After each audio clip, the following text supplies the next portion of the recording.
Di kejauhan, barisan pasukan Kekaisaran Bizantium membentang laksana tembok hidup.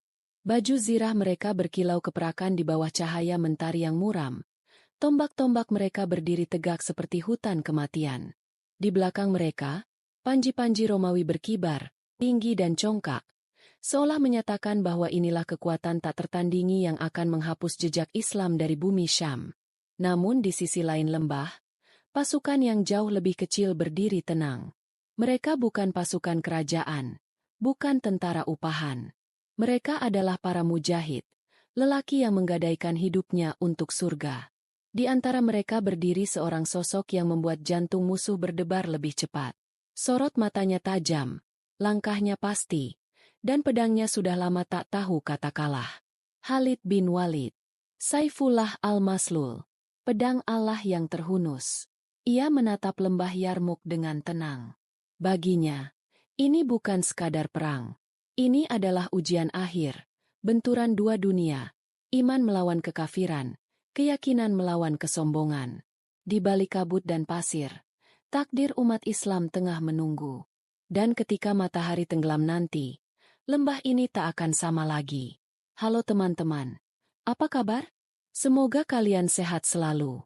Kali ini kita akan membahas tentang kisah keberanian Khalid bin Walid dalam Perang Yarmuk. Bagaimana kisahnya?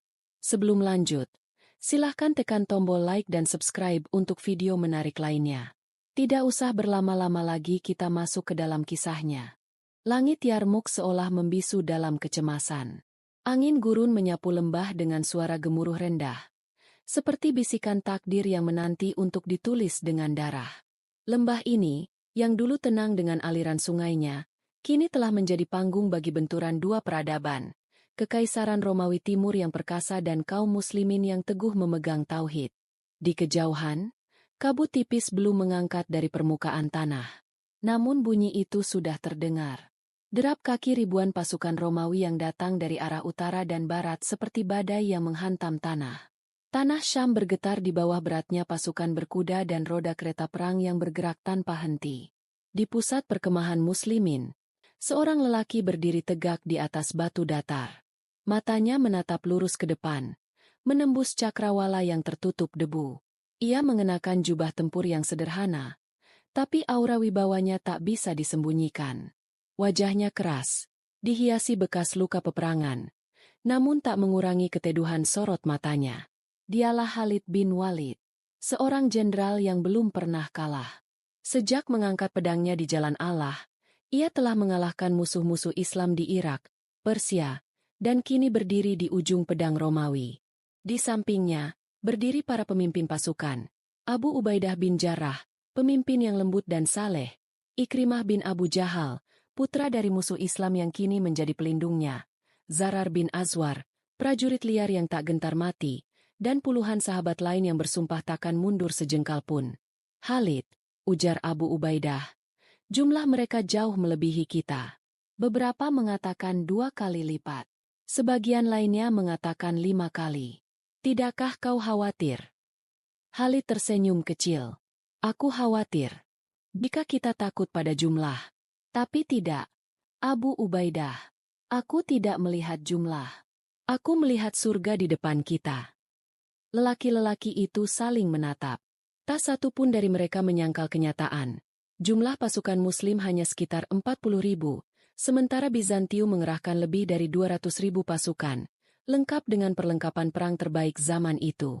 Namun bukan jumlah yang menentukan kemenangan, melainkan iman dan strategi. Malam turun dengan perlahan. Di tenda-tenda pasukan muslim, obor menyala temaram. Beberapa memanjatkan doa, yang lain menajamkan pedang.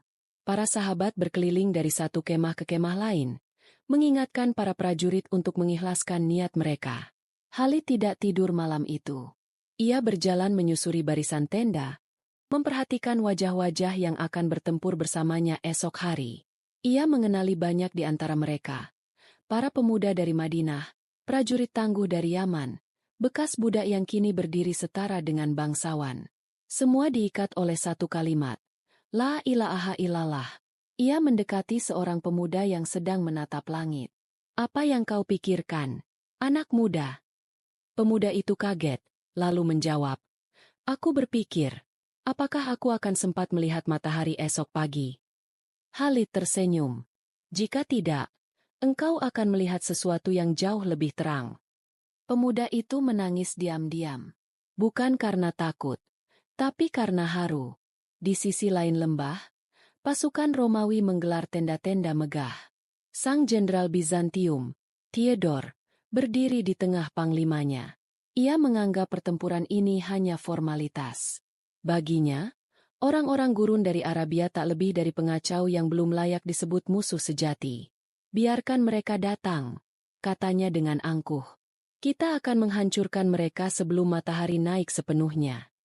Namun ia tidak tahu bahwa di balik sorban debu dan baju kulit, tersembunyi kekuatan yang tak bisa diukur dengan logika militer Romawi. Ia tidak tahu bahwa musuhnya tak takut mati. Ia tidak tahu bahwa ia sedang menghadapi pedang Allah yang terhunus. Dan ketika fajar menyingsing, Yarmuk akan berubah menjadi medan sejarah. Medan ujian. Medan penentu. Fajar merekah di atas lembah Yarmuk, membelah langit dengan warna merah darah. Kabut malam masih menggantung rendah, seakan menolak pergi sebelum sejarah tercatat. Di kedua sisi medan, pasukan telah bangkit dari tidurnya, jika mereka tidur malam itu. Suara takbir menggema dari sisi kaum muslimin, menggema dari dada-dada yang telah menyiapkan jiwa untuk syahid. Dari jauh, suara lonceng Romawi menyambut pagi dengan dentang perang. Dua kekuatan raksasa, satu mengandalkan perlengkapan dan pengalaman ribuan tahun, satu lagi bertumpu pada iman dan keberanian yang membara. Di antara debu yang mulai naik, Khalid bin Walid menunggang kudanya, menyusuri barisan pasukan. "Wahai kaum muslimin," serunya lantang, suara yang menusuk jantung lawan dan menggetarkan sahabat. "Di depan kalian ada pasukan yang sombong pada dunia. Mereka anggap kalian tak lebih dari debu padang pasir. Tapi kalian membawa cahaya yang mereka takutkan." Ia berhenti di tengah pasukan berkuda. "Siapa di antara kalian yang rela menjual dirinya untuk Allah? Siapa yang lebih mencintai mati di jalannya daripada hidup dalam kehinaan?" Teriakan takbir menjawabnya. Mata-mata menyala. Tangan menggenggam pedang lebih erat. Pasukan Muslim terbagi menjadi 5 bagian. Sayap kanan dipimpin oleh Amr bin Ash, sayap kiri oleh Yazid bin Abi Sufyan, pusat oleh Abu Ubaidah, dan barisan cadangan berkuda dipimpin langsung oleh Khalid. Hari pertama dimulai dengan tekanan besar dari Bizantium yang menyerang dari berbagai arah. Pasukan mereka rapi, bergelombang seperti lautan baja yang bergerak lambat tapi pasti. Gendang perang ditabuh keras. Barisan tombak mereka maju dengan irama maut. Di sayap kiri, pasukan Yazid dipukul mundur. Suara-suara panik mulai terdengar. Beberapa mujahid terluka. Sebagian tersungkur. Abu Ubaidah memerintahkan barisan tengah bertahan, tapi tekanan terlalu besar. Di saat itulah Khalid bergerak. Ia membawa pasukan kavaleri ringan, mengitari sisi pasukan Romawi, dan menghantam bagian samping mereka. Suara derap kuda yang memekakan, disusul benturan pedang yang memecah barisan musuh. Di tengah kekacauan, Khalid berdiri di atas pelana kudanya, mata tajam menilai celah dalam formasi lawan. Ia berteriak pada Zarar bin Azwar, prajurit liar dari padang pasir. "Tusuk jantung pasukan mereka, Zarar. Jangan beri mereka ruang untuk bernapas." Zarar mengangguk, lalu menghunus pedangnya, menunggang kuda ke arah pusat Romawi, menerobos formasi seperti badai pasir menembus tirai. Perang berubah menjadi kekacauan. Jeritan dan debur kuda bercampur takbir. Dalam satu sore, pasukan Romawi yang semula kokoh mulai goyah. Mereka tak menyangka lawan yang dianggap terbelakang mampu bertahan dalam tekanan begitu dahsyat. Menjelang petang, matahari mulai merendah, mewarnai medan dengan cahaya emas yang menyakitkan mata. Di tengah asap dan debu, Khalid menghentikan kuda, melihat sekelilingnya. Tanah telah meminum darah dari dua pasukan. Namun muslimin berdiri, dan musuh mulai mundur perlahan. Hari pertama belum berakhir, tapi pertanda telah jelas. Ketakutan mulai berpindah arah. Malam kembali turun, namun kali ini, langit terasa berbeda. Di tenda Khalid, beberapa panglima berkumpul. Kita masih kalah jumlah, ujar Amr bin Ash, mengusap darah dari wajahnya. Dan kita belum melihat seluruh kekuatan mereka. Khalid menatap obor yang berkedip pelan. Benar, katanya pelan. Tapi hari ini, mereka tahu bahwa kita tidak takut. Dan itu adalah awal dari kemenangan. Hari kedua menyingsing tanpa belas kasihan. Matahari terbit seperti mata raksasa yang menyaksikan dosa dan keberanian dalam satu pandangan. Tanah Yarmuk telah basah oleh darah. Namun belum puas menelan jiwa. Asap masih menggantung dari pertempuran kemarin. Seolah enggan meninggalkan medan yang akan kembali menyala. Pasukan Romawi datang dengan kemarahan. Malam tadi, mereka menghukum pasukan yang dianggap lemah. Mereka mengubah strategi, membagi kekuatan besar ke dalam beberapa gelombang serangan cepat. Mereka yakin bisa memukul pasukan Muslim mundur secara permanen. Jenderal Theodore memberi perintah. Suaranya menggema. Pecah mereka seperti gelas rapuh. Jangan beri waktu mereka menarik napas. Serangan itu datang ke pusat pasukan Muslim. Gelombang demi gelombang pasukan Romawi menghantam keras. Abu Ubaidah dan barisan utama bertahan dengan segala tenaga. Namun mulai terlihat kelelahan. Pedang patah, tombak hancur, dan darah mengalir seperti sungai kecil. Di garis belakang, para wanita ikut berjuang. Mereka bukan hanya merawat luka, tetapi berdiri menjaga tenda-tenda, membawa air, bahkan menyemangati prajurit yang mulai goyah. Salah satu dari mereka, Hind binti Utbah, berteriak lantang saat melihat barisan Muslim mundur beberapa langkah. Kembalilah, wahai lelaki. Apakah kalian tinggalkan kami untuk dihina oleh musuh Allah? Suaranya membakar jiwa. Seorang pemuda yang sempat tersungkur bangkit kembali. Ia memeluk pedangnya dan berlari menembus barisan, berteriak seperti singa terluka. Khalid bin Walid tidak tinggal diam. Dari kejauhan ia melihat tanda-tanda bahaya.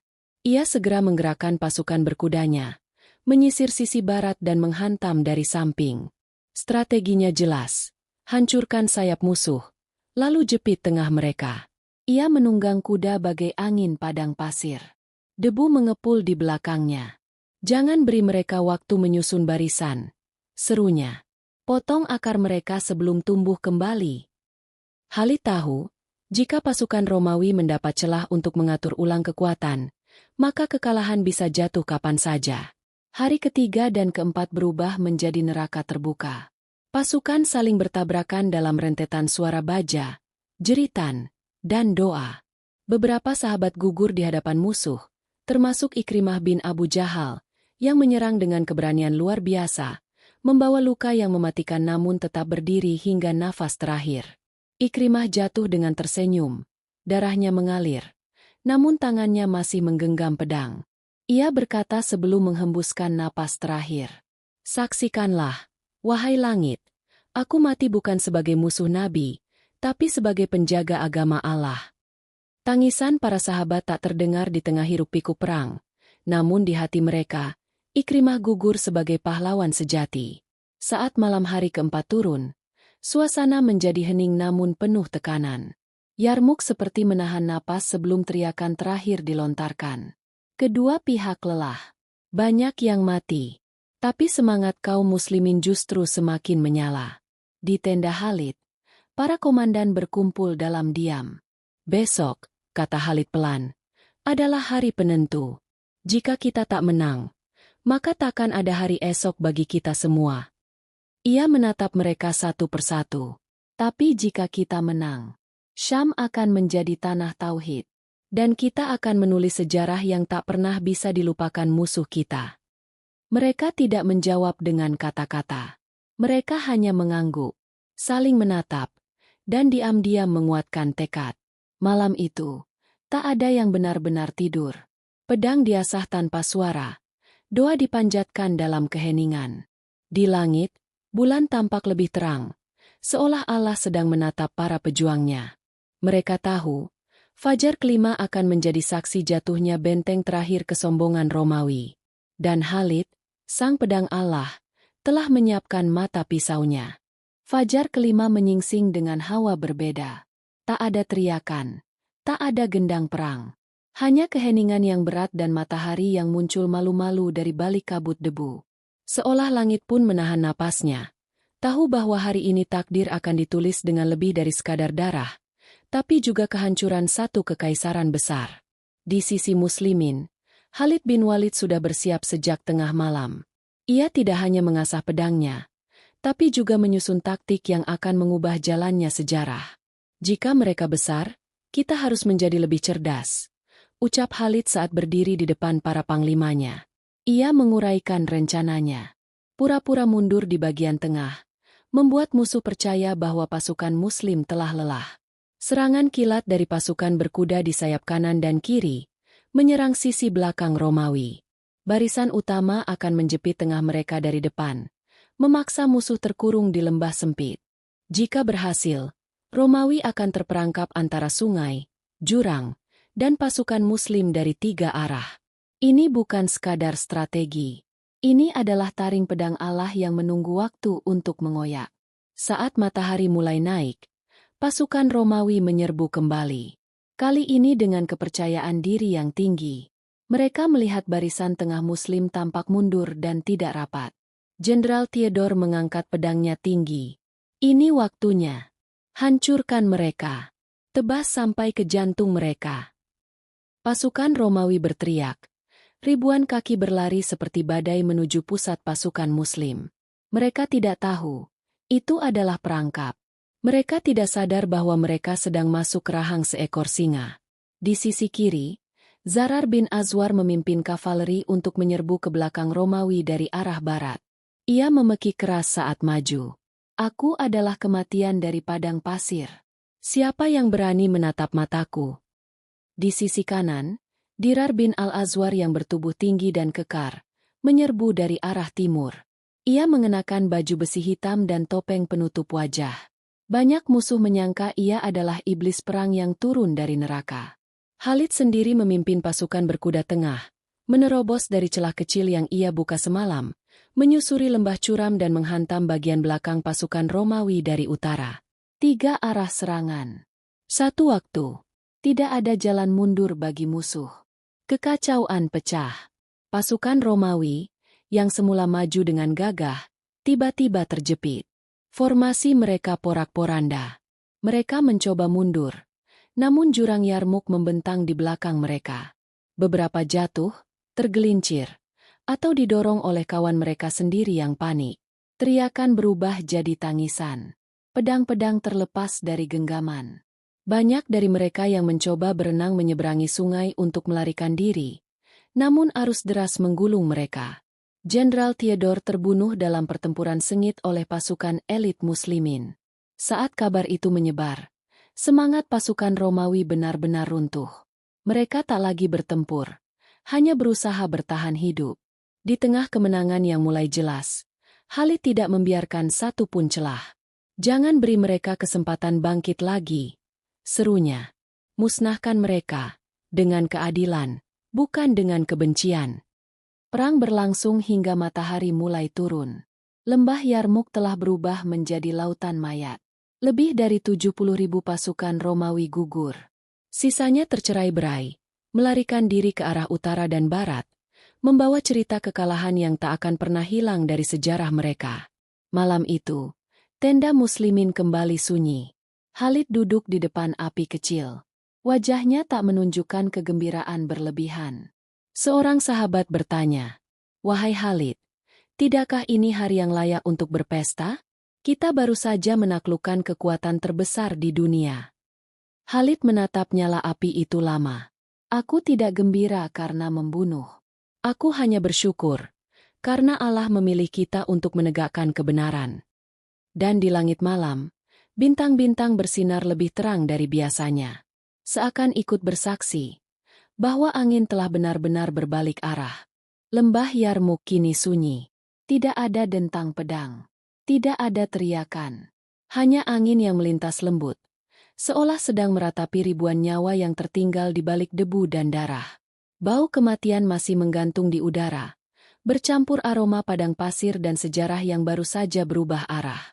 Kemenangan kaum muslimin begitu besar, namun tidak ada yang berpesta.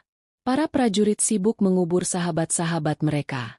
Mereka menggali tanah dengan tangan, dengan pedang, dengan kayu, apapun yang mereka bisa temukan. Di antara jenazah yang mereka angkat, ada sahabat-sahabat mulia, Ikrimah bin Abu Jahal, Hasim bin Utbah, dan puluhan lainnya yang telah menukar dunia dengan surga. Khalid bin Walid berdiri di atas batu tinggi, memandangi medan yang kini tenang. Ia tidak tersenyum. Baginya, kemenangan ini bukan milik pedang, bukan milik strategi, bukan miliknya. Ini milik Allah. Dan kemenangan ini datang dengan harga mahal. Seorang anak muda, yang sebelumnya menjadi penunggang kuda di barisan cadangan, mendekati Khalid. Wajahnya masih muda, namun matanya tampak tua karena menyaksikan kematian dari dekat. "Wahai Panglima," katanya pelan, "aku telah melihat keajaiban hari ini. Kita mengalahkan pasukan yang tak tertaklukkan. Apakah ini akhir dari perjalanan kita?" Khalid menatap lembah itu sejenak, lalu berkata, "Ini bukan akhir. Ini hanya awal. Awal dari dunia yang mengenal keadilan setelah lama dikuasai oleh tirani. Tapi ingat, kemenangan sejati bukan saat musuh kita runtuh, melainkan saat kita mampu tetap rendah hati di hadapannya." Tak lama setelah kemenangan itu, berita sampai ke Kaisar Bizantium, Heraklius. Ia berdiri di balkon istananya di kota Homs, memandang ke arah selatan. Matanya berkaca-kaca saat ia berkata dengan suara pelan namun getir, "Selamat tinggal, wahai Suriah, negeri indah yang hilang karena kelemahan kami, dan karena iman mereka." Ia tahu, pasukannya tak akan pernah bisa mengusir kembali kaum muslimin dari tanah itu. Ia tahu, ini bukan hanya kekalahan militer, tapi kekalahan peradaban. Beberapa hari setelah perang, Khalid menerima surat dari Khalifah Umar bin Khattab. Isinya singkat, tapi berat. "Wahai Khalid, engkau telah menang, tapi saatnya kau turun dari tampuk komando. Aku tidak ingin umat ini menyangka bahwa kemenangan datang karena seseorang, tapi karena Allah." Khalid menerima perintah itu tanpa keluh, tanpa marah, tanpa tanya. Ia hanya menunduk dan berkata, "Jika Umar memecatku karena Allah, maka aku akan diam karena Allah." Maka selesai sudah kisah Yarmuk. Bukan hanya tentang kemenangan satu pasukan, tapi kemenangan satu keyakinan. Kemenangan iman atas kesombongan. Kemenangan pengorbanan atas ketamakan. Kemenangan manusia atas hawa nafsunya sendiri. Di tanah Yarmuk, pedang Allah telah kembali ke sarungnya. Tapi cahaya dari tebasannya akan terus menyala. Dalam sejarah, dalam jiwa, dan dalam peradaban. Dan sejak hari itu, dunia tidak pernah lagi sama.